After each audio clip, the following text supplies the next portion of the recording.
This is part 25 of our Breath of the Wild Let's Play video series. In this part, we're going to enter another shrine and we're going to face the Sunken Scoop Shrine.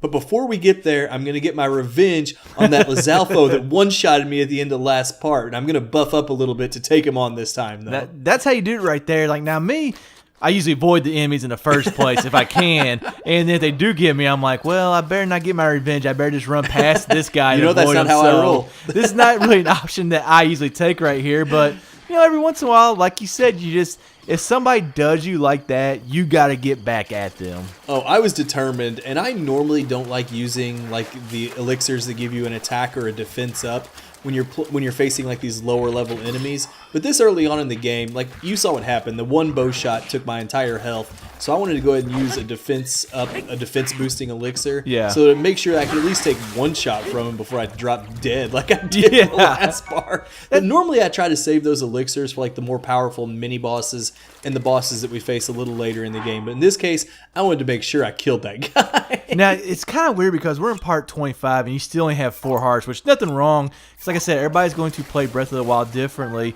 But that just kind of shows you actually how much there is in this game. And as the game goes on, at least I think, we kind of start getting hearts faster and faster. We do. We'll be going through the Divine Beast. We'll get a couple hearts that way. We'll start hitting more shrines. They'll actually be more hidden.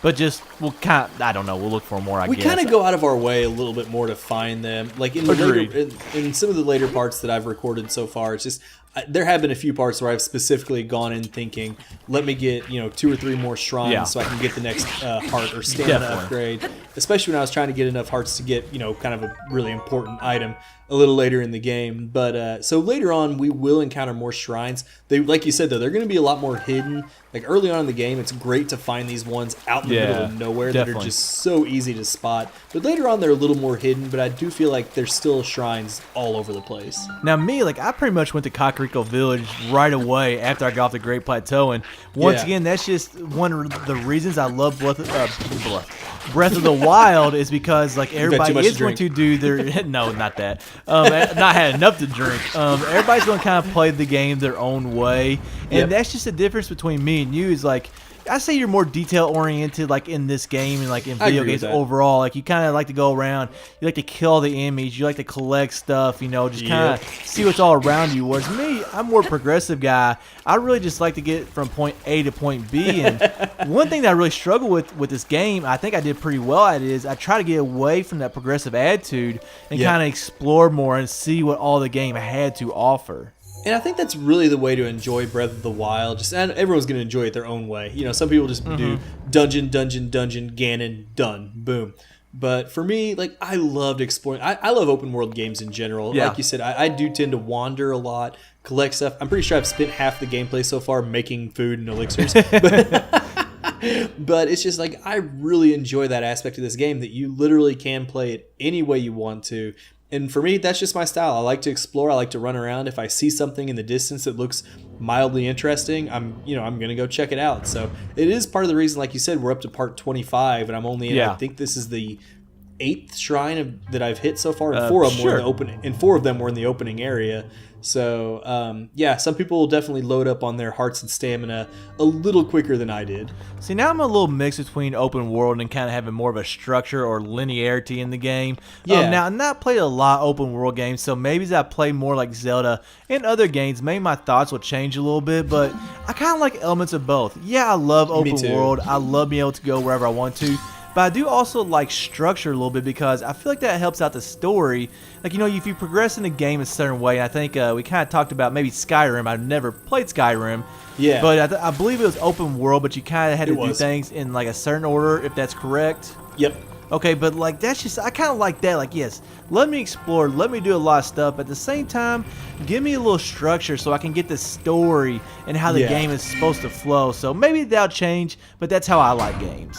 I think there's a good mix to be found, and for me, when it comes to Zelda games, that mix, I think, between open world and doing things the way you want versus having a little more structured story, I thought A Link Between Worlds really nailed that. They did.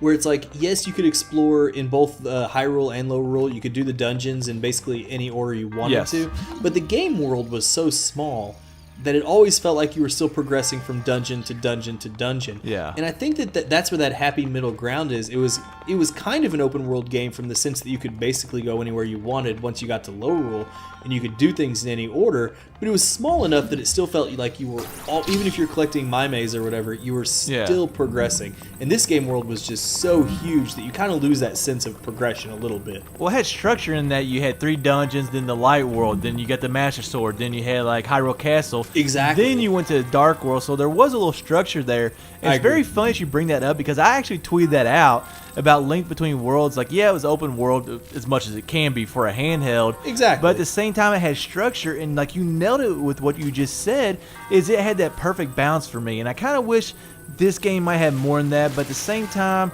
Nintendo's always kind of going outside or thinking outside the box. Absolutely. And like for an open world, like if you love open world games, like this game was truly open world.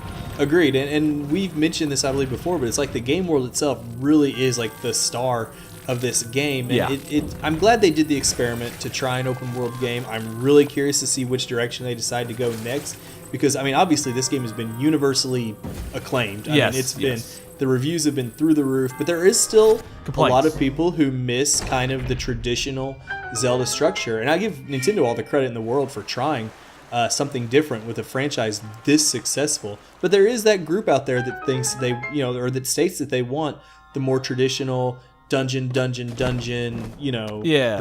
And there's room for both. And, like I said, Link Between Worlds was the great middle ground for both. This was a great example of open world, though, if that's what you love. Sorry, I agree. Like, I think they do. Yeah, it's kind of like, reiterate myself. I think they do need both. Yes, I love a lot of elements of this game, but there's also a lot of elements that I don't like, and that's why they're playing this game. I kind of took a week back. Like, I tried to take all the emotion out of it, and then after a week, I was like, okay, where do I rank Breath of the Wild in the franchise? And I still rank it behind Ocarina of Time. And like, agreed. It depends how you look at it, but for me, the way I looked at it is like Ocarina of Time basically for me perfected the formula, or got the formula as close to perfect as it could. Whereas Breath of the Wild, yeah, it has like, this amazing, this is amazing, this is amazing, but there's also some complaints in the game, and just it did not perfect the formula for me. Plus, let's be honest, in my opinion, and I think you'd agree with this 100%, the story in Ocarina of Time was much stronger than the story here in Breath of the Wild. Breath of the Wild, like we mentioned a few parts ago, does like do a different kind of storytelling, and I do appreciate that. Yeah. And if you actually go out of your way to find all the memories and songs and stories, then it's worthwhile. But the narrative that went with Ocarina of Time, I thought was much stronger. So I'm with you on that. And that's not to bash this game too much, but this is kind of funny. I think we just went through that entire shrine without even mentioning anything we did. What's funny was before the last time I started talking, I literally told myself, I go, we have not talked about this shrine at all. Maybe I was thinking it too. And then I was like, no, I want to keep on talking about this subject. But kind of going back to what we were talking about, some people don't realize, if you're not old enough, that in '98, Ocarina of Time, the game world, felt as big in comparison that Breath of the Wild feels today. Like Ocarina of Time back in '98, that world felt humongous, much like Breath of the Wild feels now. Especially even thinking back, like I remember the first time you went out into Hyrule Field in Twilight Princess, and you thought, oh my God, this is the biggest Hyrule Field. This is the biggest Hyrule that we've ever had to explore. And at the time it was.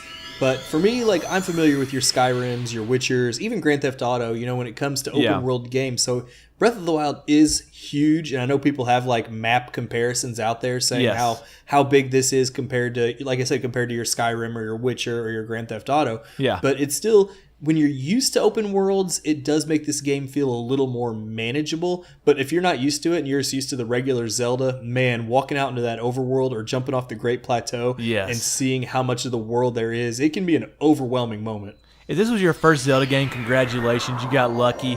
Let's kind of go back and give ourselves a summary, or give a summary of that last shrine. Pretty cool shrine. I didn't find the scoop the first time. I had no idea it was down there. Pretty fun overall with the whole orbs going into like the little...